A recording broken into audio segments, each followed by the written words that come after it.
Dear listeners, today's program is for your life stories. The stories that will be heard here are shared voluntarily, openly. Note, what is being said has not been verified on the ground. So, truth or disbelief, it is entirely your own perception. This program is primarily for entertainment and inspiration. Sometimes it can also bring teaching moments to your life. Those who participate here participate completely voluntarily. Their stories are heard or after the confession. If there is any impact on personal or social life, in that case, the radio authorities are not responsible. So, let's listen to other people's lives, other people's stories, and experience the different colors of life. Stories sometimes are more dramatic than life. Assalamu alaikum, dear viewers and listeners. To those of you who watch our stories on YouTube, today we are going to present those stories in radio version, especially for you, our listeners. I, your RJ Kibriya, invite you all to a new episode, another unique journey of the life story. Today I will not go into detail, I'm with him at the beginning. Let me introduce myself a little. What is your name? Neil, How old is Neela? 28. I want to share with you some events from my childhood today. When my mother got married and then I moved to my father's house, that was a new chapter in my life. My mother was 7 months pregnant at the time, and I heard from my grandmother that I was born in my grandfather's house. My father, he had some problems because of his gambling addiction. My mother was not properly cared for. She never fed me properly. These are the first memories of my life, which shaped me into the person I am today. He knows how much pain it is for a woman with a baby in her womb if she can't eat. My life has been full of difficult moments since childhood. When I went to Nanu's house, I was only a few months old. My father, after 3 months, brought some soya bean and a chinji suit for me. But mother took me and hid, because my uncle hoped that if I had been a boy, then maybe there would have been some way of earning for me. Being a girl, I had to think about the expenses of marriage, a big responsibility, and a matter of money. I was sent to my father's house at the age of 7 months. There, my father remarried somewhere else. My stepmother, that is my mother as Nanu, would have been begging together, and I would beg. He used to do it. One time, I went to my aunt's house. My aunt fed me rice and asked, "Does mother know about this situation?" I said, "No, mother doesn't know anything. Mother just gave it to my father." Then my aunt talked to my father. But it seems the matter was not resolved in any way. I returned to my aunt's house. This is how my childhood life continued. My aunt and grandmother loved me very much since I was a child. But my relationship with my stepmother, who was neither my blood nor my mother, was a bit difficult. I was very close to her daughters, but she couldn't see me. She behaved in a strange way. I often sat helplessly at night. I couldn't eat properly, and I didn't have clothes. I used to borrow clothes from people's houses. My father sometimes ran a business, but he didn't really care for the family. He spent his time gambling. And at that time, our grandparents sold some of the land. Slowly, life went on like this. Once upon a time, I went to my aunt's house. My aunt used to protect and arrange work for me. As a child, I was not very interested in studies, but I did not get love, that of my mother or father. With the help of my aunt, I was given work in people's homes, but even there my mind was not at peace. Finally, I went back to my father's house, then I was arranged to work in the Dardoga's house.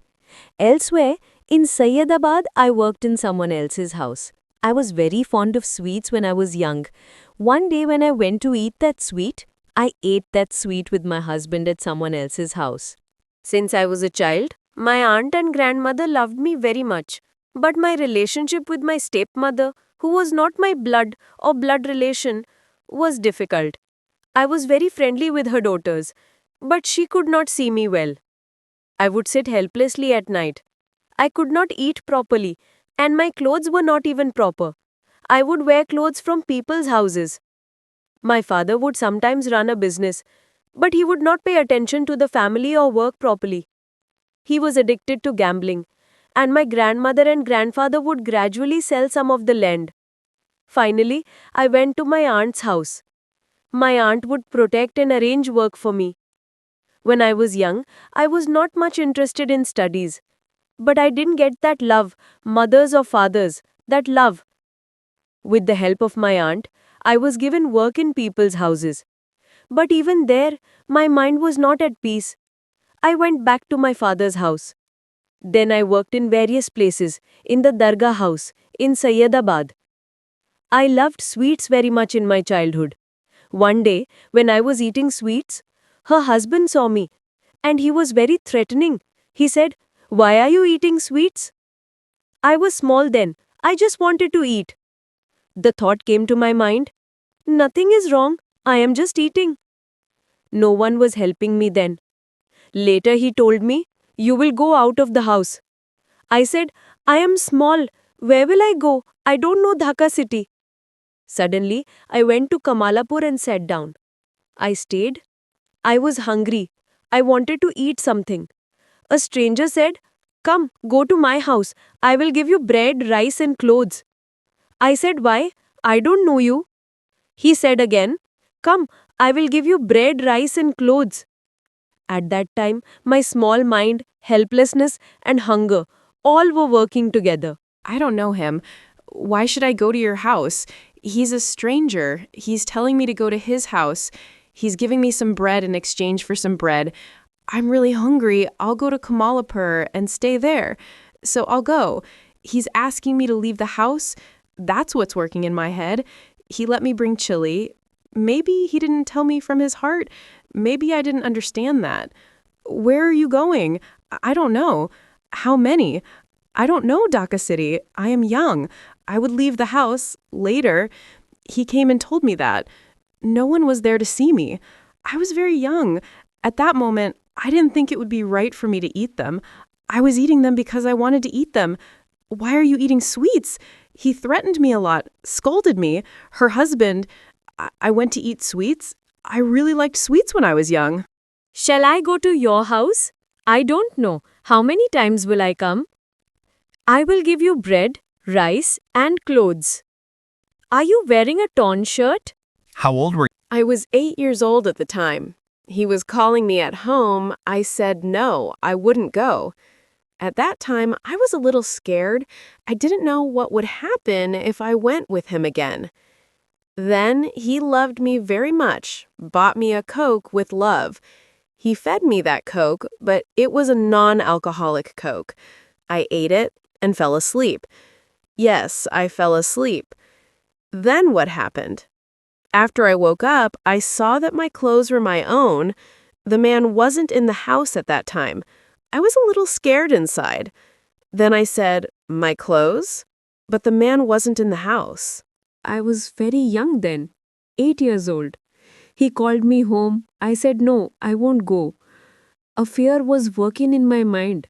I didn't understand what would happen if I went with him. He took me home with affection. He bought me a Coke. I ate it and sat down. But after drinking the Coke, I became unconscious. I fell asleep. Yes, I fell asleep. When I woke up, I saw that my clothes were there, but the man was not in the house. A feeling of fear arose inside for no reason. I left there crying. After I left, the older people around me came and asked, "Why are you crying?" I couldn't say. What happened? What should I say? Where should I go? The streets are like my wandering life. I have to live on the streets. I have to eat. I have to sleep. Everything is on the streets. If I get hungry, some people give me something. I can't eat or kill. I have to survive. There was a policeman, a gentleman. He said, "You are too young. Don't live on the streets. Come with me." He took her to Gazipur. He registered her name at the police station and took her away. I didn't understand what was happening at the time. There was also a 5-year-old child with them. She suddenly left the house. Her father began to think that I had come to smuggle her. I wanted to make things clear. If I went to the police station, I'm a child. How can I smuggle another child? I was scared. Suddenly, I saw his father holding my hand, taking me home and beating me as he pleased, saying, "You'll smuggle my son." I shuddered.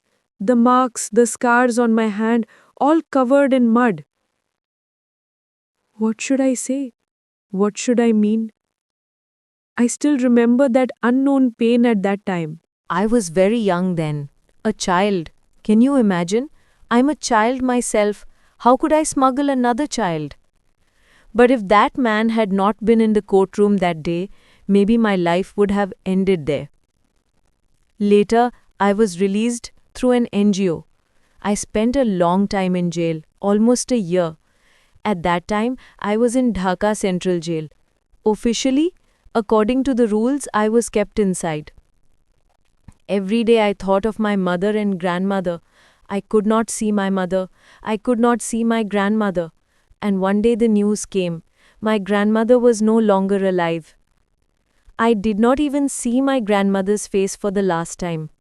One Friday, when the government lawyers lined up the girls, those who had no guardians, I hugged the leg of a lawyer. I cried and said, "Sir, I have done nothing wrong. I am a child. If you cooperate a little." He said, "Okay, give me the address of your village." Then I told him everything. Our district was Maimansingh at that time, not the current Gazipur. He found out the address. Then a letter was sent to my grandmother's house. The letter reached my mother, but my mother said, "I can't do anything. Go to his father." My father came to see me only once, for the last time. Then he never came again. He has a new family, a new life. I have no place there anymore. I cried a lot in jail. I felt like, is this how my life will end? Will I ever be free? I have done nothing wrong. I was slowly growing up, learning to understand. Suddenly, one day I heard, "I am free." I didn't know who did it, how it was done. Maybe that government lawyer had arranged everything. But there was still only one question. Where will I go? Neither father nor mother, no one could take me. Then, one day, I came out of the prison like a free wind. The little girls next to me hugged me, started crying. "You are leaving, Neela. I feel so sorry for you. If God wills, we will meet again somewhere." Dear listeners, here we are taking a short break. We will be back after the break on this heart-touching journey of Jibon Golpo again. Before I go, let me remind you, you will see the video version of our life stories on Dhaka FM's YouTube channel. Subscribe and stay with us on this journey, where every story of life teaches. Even in hardship, there is a little light. Slowly my knowledge and understanding were increasing. One day, I suddenly heard, "I have been acquitted. I'm free. I'm no longer a prisoner." But I could not understand anything. Who did it? How did it happen? All I know is that public prosecutor, the one who took my case, maybe he made all the arrangements from outside. But I met him only once, and then never again. My father could not release me. Mother could not come either. So where will I go? I'm alone, completely alone. Then one day, like a breath of fresh air, I came out of that dark place. The light outside was shining in my eyes, but there was a strange emptiness inside my heart. There were other little girls with me then. They ran and hugged me, started crying. "You are leaving, Neela. I feel so sorry for you." I was silent. I couldn't say anything. I was just thinking, if God wills, if we meet again somewhere on the path of life, then maybe we will recognize each other. I will remember those days. Slowly my knowledge and understanding were increasing. One day I suddenly heard, "I have been acquitted." I'm free. I'm no longer a prisoner. But I could not understand anything. Who did it? How did it happen? All I know is that public prosecutor, the one who took my case, maybe he made all the arrangements from outside. But I met him only once, and then never again. My father could not release me. Mother could not come either. So where will I go? I'm alone, completely alone. Then one day, like a breath of fresh air, I came out of that dark place. The light outside was shining in my eyes, but there was a strange emptiness inside my heart. There were other little girls with me then. They ran and hugged me, started crying. You are leaving, Neela. I feel so sorry for you. I was silent. I couldn't say anything. I was just thinking, if God wills, if we meet again somewhere on the path of life, then maybe we will recognize each other. I will remember those days. Slowly my knowledge and understanding were increasing. One day I suddenly heard I have been acquitted. I'm free. I'm no longer a prisoner. But I could not understand anything. Who did it? How did it happen? All I know is that public prosecutor, the one who took my case, maybe he made all the arrangements from outside. But I met him only once, and then never again. My father could not release me.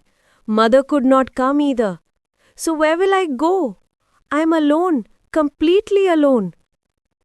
Then one day, like a breath of fresh air, I came out of that dark place. The light outside was shining in my eyes, but there was a strange emptiness inside my heart. There were other little girls with me then. They ran and hugged me, started crying. You are leaving, Neela. I feel so sorry for you. I was silent. I couldn't say anything. I was just thinking, if God wills, if we meet again somewhere on the path of life, then maybe we will recognize each other. I will remember those days. Dear listeners, we are taking a short break here. After the break, we will return to this journey of life stories. Before we go, I want to give you a piece of news. Dhaka FM has another YouTube channel where you can watch these live stories. Don't forget to subscribe to our channel. The address is www.youtube.com/lovedhakafm. Go there and subscribe and stay with us. If you want, you can also participate in my programs directly. Contact number 096904904. I repeat, 096904904. Come on, now we are taking a short break. After the break, we will return with more emotional life stories. গল্প জীবনের গল্প Yes, the story of life is sometimes more dramatic than the drama. Welcome back once again, dear listeners. Many have heard life story. I'm with you, RJ Kibria. If you want to participate in these markets of ours, then contact us. Phone number 0969049049 I'm repeating again, 0969049049 So, where are we on the way? The next chapter of the story of life that began. Studio microphone voiceover script radio style. Speaking in a soft, emotional voice, a little slowly. Later, everything changed. Hunger became my daily companion. There was no home, no address. I took refuge in the Sinmul Club. From there, I would go to Ramna Park every morning. I would sell flowers, sometimes water. But there was a dark job that I didn't want to do. Still, life forced me. I saw with my own eyes how helpless people become when they don't get to eat. While selling flowers, boys would often misbehave. I didn't like the touches, my heart would feel heavy. One day, I met a boy in that Ramna Park. Gradually, he started acting out his love for me.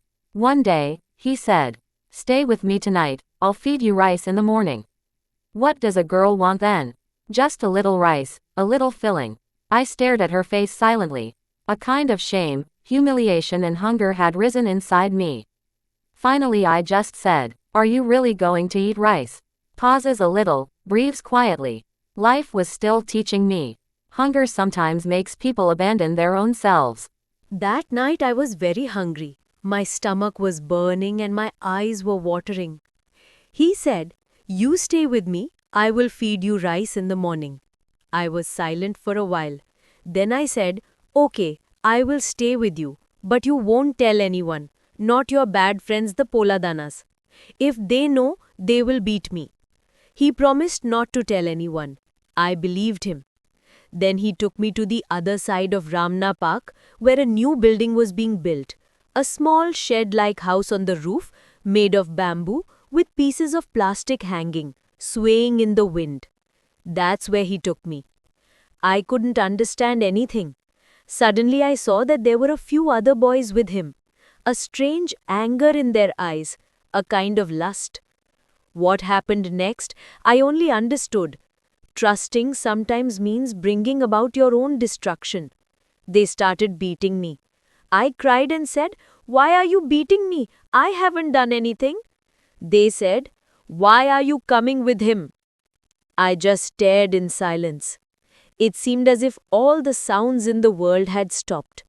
The light of faith within me had also stopped. Studio microphone voiceover script radio style. Slow, emotional voice, as if a tired soul is telling the story of life. I have not behaved badly with anyone. Not even with you. Why did you beat me? What did I do? I said, show me some proof, if I did something. But no one could show me anything. They just said, why did you go with her? Why did you sleep with her? I said while crying, I was hungry, I just wanted some rice. Don't kill me, brother, if you can, give me a job. I held his hand, held his leg. But who listens to whom? It was as if the person had disappeared from within. Later I cried a lot. My body was filled with pain from the blows of the stick. Wounds on my hands, knees, burns. There was no one around to buy medicine. I would wander around the streets, begging for 2 or 3 taka from people. Sleeping on the street. Even today, that question comes to my mind. Where is my home? I don't know my home. I was just coming to Dhaka in search of work. Strange city, strange people. I am nobody to anyone. One night, they forced me to do some work. In the morning, they counted and found rupees 500 in my hand. When I saw that money, I thought, if in exchange for this money, they had considered me a little closer, if they had once made me sit next to them like a sister, then maybe I could have explained to myself that no, I'm not a street person. I'm also a person of a house. My father, who comes to see me in prison, I don't even remember his face. I don't even know the village well anymore. Then one day, I said, I want to see my mother. With that 500 rupees in my hand and full of hope, I went to Gulistan and boarded the bus. The bus stopped in our area. I ran and stood behind an old house. Suddenly, I saw a neighbor, Nannu, recognizing me. Tears in Nannu's eyes. She said, crying, "Your Nannu is no longer alive, mother. She left long ago." I was stunned. Standing next to Nannu's grave, I said, "This is the Nannu who used to hold me close to her chest. She used to stay by my side even after my mother got married. Today, that person is gone." My heart ached. I thought, Mother is busy with her family now. She has her own children now. I will never get the love I used to have. No one will ever say, "Come on, Mom, eat rice." That's when I realized my true destination in this world, maybe not even a home, just a painful journey. The last time I saw my father was one day. That meeting was like a mixture of all the hopes and disappointments of life. I told my father, "Father, if I'm really your daughter, then keep some space for me so that I can stand back somewhere in my old age. My father just smiled, said, If you give me 5,000 taka, I will write a space in your name. I remained silent because I could not afford to give that money. I said, Father, I have nothing. My step siblings cannot look me in the eye. They think that I am greedy for my father's property. But I just wanted a little space. If you don't get love, at least a shelter. I said, Father, if you want it, give it to me. Even if you don't want it, I have no demands. Because I know I'm alone. I'm an orphan. I don't get my mother's love. I don't get my father's affection. Still, I thought, maybe father will keep a little space for an orphan girl. With that hope, I returned to the streets. The streets became my home. The sky became my roof. Sometimes the police catch me. Sometimes they beat me, chase me away. Still I live, because even if I die, I won't find peace. I got out of prison again in 2015. I thought maybe this time I will see a little light. But society doesn't give us space. When they see us, they say, Are we bad girls? Or do we have no place to live? Or is society ruined because of us? Good girls can't walk on the streets. But I say, if society is ruined for us, then why are 5-year-old children raped? We didn't take to the streets on purpose. We are taking to the streets because of our stomachs, because of hunger, to escape the lives of others who despise us. No one loves us. No one considers us their own. Still, I still have hope in my heart. Maybe one day someone will say, You are not bad, you are just helpless. These streets are not just dust. Here are hidden the tears of thousands of unknown lives. Dear listeners, we are now taking a short break. After the break, we will be back again to your favorite program, Jibon Golpo, where every story is more dramatic than life. Before we go, let me tell you a good news. Dhaka FM now has its own YouTube channel, where you can watch all the great episodes of our popular programs Jibon Golpo and Secret. Be sure to subscribe to the channel. Address youtube.com/@dhakafmiavd. By going there and clicking on the subscribe button, you will get all the new episodes first. And if you want to share your life story on our show, then contact us now. Our phone number 0961 904 9904. Again 0961 904 9904. So let's take a short break. Coming back very soon, Jibon Golpo. Life is more dramatic than drama. Okay, that's where we were then. সে বলল, আমাকে 5 লাখ টাকা দাও। তুমি যদি টাকা দিতে পারো, তাহলে আমি তোমার কাছে থাকব। আমি অবাক হয়ে গেলাম। আমি বললাম, কোথায় পাবো আমি এই 5 লাখ টাকা? তুমি তো জানো আমি কি করি। এই কাজ করলে তো অত টাকা হয় না। কেউ কেউ 1000 টাকা দেয়, কেউ 2-3 হাজার। এই তো। বললাম আমি, কোথায় পাবো এই টাকা? আমি তো 5 মানুষের মতো খারাপ হতে পারি না, যারা একজনকে মেরে ফেলে টাকা নিয়ে আসে। তাহলে তো আমার জীবন হারাম করে ফেলব। সে তখন ঠান্ডা গলায় বলল, পারলে না, থাকব না তোমার সাথে।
Nala, I will ask you some very brief questions.